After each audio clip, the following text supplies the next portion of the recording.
उड़ने वाली चुड़ैल। अमनपुर नाम के गांव में चंगू मंगू नाम के दो किसान दोस्त रहते थे। दोनों का आपस में बहुत प्यार था। रोज की ही तरह आज भी दोनों एक साथ अपने खेत की ओर जा रहे होते हैं। अरे यार मंगू, मौसम बड़ी तेजी से बदल रहा है। बता, क्या लगता है तुझे, इस बार फसल हो पाएगी? हाँ, क्यों नहीं हो पाएगी भाई। मेरे पास तो फर्टिलिक्स है, मैं शहर से लाया हूँ।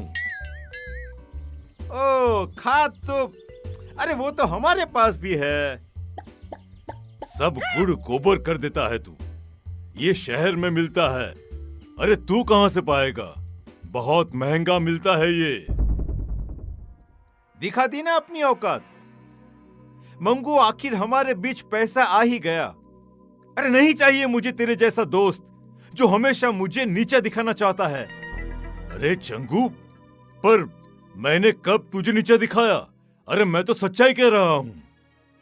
गांव के बीचों बीच दोनों बुरी तरह लड़ पड़ते हैं। कुछ ही देर में बोला चाली हाथापाई में बदल जाती है। गांव के कुछ लोग आकर उन्हें छुड़वाते हैं और अपने अपने काम पर जाने को कहते हैं। शाम को मंगू तो अपने घर लौट आता है, पर चंगू नहीं आता। अभी तक ये घर नहीं आए। इतनी देर तो ये कभी नहीं करते। भगवान ना करे इन्हें कुछ हो तो नहीं गया ना। मंगू भाई साहब के घर जाकर पता करती हूँ। रास्ते में ही उसे सुबह चंगू मंगू के बीच हुए झगड़े के बारे में पता चलता है। मतलब मंगू भाई साहब ने ही किया है ये सब। ऐसा बदला लिया कि मेरे सुहाग को ही गायब कर दिया। विमला गुस्से में सोनम के पास जाती है और कहती है, कहाँ है सोनम, बाहर निकल। बता मेरे चंगू जी कहाँ है? क्या किया है आप लोगों ने उनके साथ? तभी उन सबके सामने अपने हाथ में चंगू को उठाए एक चुड़ैल हवा में उड़ती हुई आती है। मरोगे, सब मरोगे। छोड़ूंगी नहीं मैं किसी को, कोई नहीं बचेगा। कौन हो तुम? छोड़ दो मेरे पति को। मैं हूँ उड़ने वाली चुड़ैल। सबकी आंखों के सामने वो चुड़ैल चंगू को उड़ाकर ले जाती है। बचाओ, बचाओ! अरे अरे कोई बचाओ मुझे!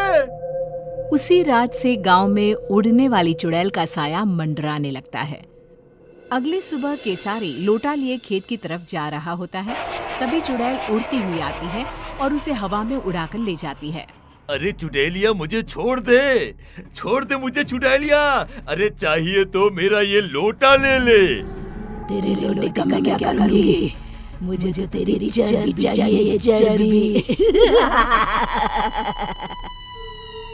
चुड़ैल चंगू की तरह ही केसारी को गांव के बीचों बीच हवा में घुमाती हुई गायब हो जाती है। धीरे धीरे चुड़ैल का प्रकोप गांव में बढ़ता ही जाता है। आए दिन कोई ना कोई गांव से गायब हो जाता। धीरे धीरे कर लोग घर से निकलना भी बंद करने लगते हैं। फिर एक दिन, ऐसा कब तक चलेगा? अरे कब तक हम लोग घर पे बैठे रहेंगे? अब तो कोई अपने घरों के छत पर भी नहीं जाता। इस चुड़ैल से छुटकारा पाने का कोई ना कोई रास्ता तो निकालना ही पड़ेगा। हाँ जी, बिल्कुल सही कह रहे हैं आप। अरे पर हम लोग करेंगे क्या? पीछा करेंगे उस चुड़ैल का। पता तो करना ही होगा कि वो चुड़ैल गांव वालों को कहाँ ले जाती है। पर वो तो अचानक ही कहीं गायब हो जाती है। कहाँ से हम पता लगा पाएंगे कि वो कहाँ जाती है? गेहूं की एक पोटली तो लाना सोनम। ये पोटली ही आज सभी गांव वालों का ठिकाना बताएगी। शाम को मंगू जानबूझकर हाथ में एक गेहूं की पोटली लेकर गांव के चौराहे से गुजरता है। उसे देखते ही चुड़ैल उसे उठा ले जाती है। फंसी गया, चुड़ैल के जाल में फंस गया। फंसी तो तू है चुड़ैल, मंगू के जाल में। हमेशा की तरह चुड़ैल गांव के बीचों बीच उड़कर मंगू को लेकर गायब हो जाती है। चुड़ैल के अदृश्य होते ही मंगू अपनी पोटली से गेहूं के दाने नीचे डालना शुरू कर देता है। दानों का पीछा करते हुए सभी गांव वाले एक अलग ही दुनिया में पहुंच जाते हैं। एक ऐसी दुनिया जहां हर तरफ इंसान की शक्ल की सब्जियां थी। तो कौन नया गांव मालूम पड़ता है। अरे भैया वो देखिए हमारे चंगू जी पेड़ पर आधे टमाटर बनकर लटक रहे हैं। अरे कुछ कीजिए, उनको बचाइए ना। अरे वो देखो भिंडी, केसारी ही लागत है। मतलब उड़ने वाली चुड़ैल सभी को सब्जी में बदल देती है। मतलब ये सभी सब्जियां इंसान ही हैं। इन लोगों को हम बचाए तो बचाए कैसे? तभी पेड़ पर लगा एक टमाटर कहता है, इस गांव को श्राप है कि अगर किसी ने एक भी सब्जी तोड़ी तो सभी की सभी सब्जियां इंसान में बदल जाएंगी।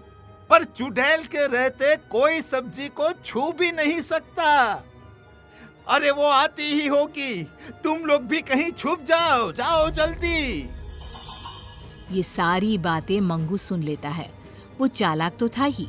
वो चुड़ैल से कहता है, जो मर्जी तुम्हारी, वो सब्जी मुझे बना दो, मगर बाहर धूप में जो सब्जियां सड़कर टूट गई तो? मेरी सब्जियां टूट नहीं सकती, उन्हें ताजा रहना होगा। तो किसी को सब्जियों को पानी देने के लिए क्यों नहीं रख लेती? हाँ, ये सही रहेगा, पर ये काम करेगा कौन? हाँ, वैसे तो मुझे मटर बनना था, पर ये काम भी चलेगा। जाओ चुड़ैल, तुम आराम करो, तब तक मैं सब्जियों को पानी दे आता हूँ। मंगू बाहर जाता है और सब्जियों को पानी देने के बहाने एक सब्जी तोड़ लेता है। जैसे ही वो सब्जी तोड़ता है, जादुई नगरी खत्म हो जाती है। सभी सब्जियां इंसानों में बदल जाती है। तभी वहां भागती हुई एक खूबसूरत लड़की आती है। मैं एक श्रापित राजकुमारी थी। जब तक कोई छुपकर सब्जी नहीं तोड़ता, मैं आजाद नहीं हो सकती थी। तो मुझे बताओ, तुमने कभी किसी को सब्जी तोड़ने क्यों नहीं दी? ये श्राप था ही ऐसा। मुझे सभी को सब्जी तोड़ने से रोकना था। बाकी मुझे कुछ भी याद नहीं था। श्राप ने मेरी बुद्धि ले ली थी। पर आज जब मंगू ने हिम्मत दिखाई और सब्जी तोड़ी, तो सभी के साथ मैं भी मुक्त हो गई। मंगू की समझदारी सभी को बचा लेती है। सभी लोग वापस गांव आ जाते हैं। चंगू मंगू फिर से अच्छे दोस्त बन जाते हैं।